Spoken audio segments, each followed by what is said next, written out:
because that's what friends are for. And they all lived happily ever after. The end. Don't you remember cuddling up with all those important people in your life and reading stories? Reading creates memories. Let's look at some books that we can read together to really draw our kiddos into the world of books. Nibbling his way into your hearts and across the pages of the books is Nibbles, our book monster.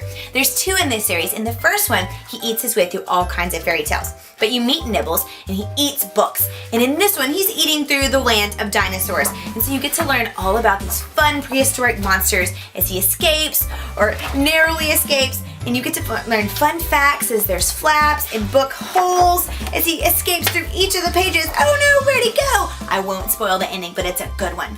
Another series that brings books to life are our masked fairy tales. Now this is Goldilocks, or the 3 Bears. Grrr! So you can put on a mask and be Goldilocks. We also have Little Red and the Big Bad Wolf.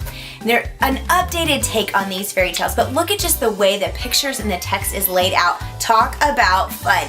You get to do all kinds of different voices and actions as you are becoming those characters. Another book where your kiddo gets to take charge is our Story Path. This is a favorite in our house. The first page explains how you use it, but you and your kiddos direct the story.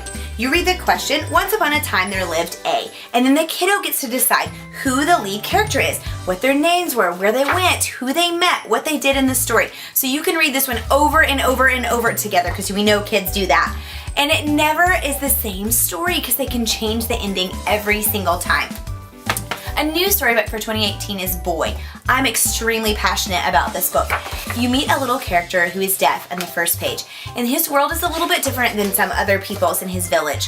But through this story, he solves this great battle and brings peace to the king and to the dragon by using a different way of communicating. He brings it together by using sign language, and they call it dancing hands. And what a powerful picture that everybody matters and all of us are different, and that is so beautiful. My daughter's new favorite book this year is Ooh and Ah. I say ooh, you say ah, and it is so fun. So there's bright, bold pages and very interactive things. So kiddos get to repeat the word underpants every time they see an ant, or they pat their head every time they see the color red. They say ooh, they say ah, they shout their name. It is a hugely interactive, super fun, read aloud together book. For a little bit of older readers, we have Where's Jane? Kind of like Where's Waldo. We also have Where's Will for William Shakespeare and Where's the Ballerina. But this one is all about the world of Jane Austen. So Sense and Sensibility, my favorite book, Emma, you get to meet the characters and kind of learn the plot of Jane Austen's books. And then there's a look and find. So you meet the characters and then you have to go find them across the pages of this super fun look and find book. And last up is Here and There. I can't say enough good about this book. We have a son adopted from China, and so bringing cultures into our home is super important to our family. In this book, you get to learn through the different ways that people live all around the world. How they get to school, what they eat, how they do chores, transportation, daily schedules, holidays, family relationships.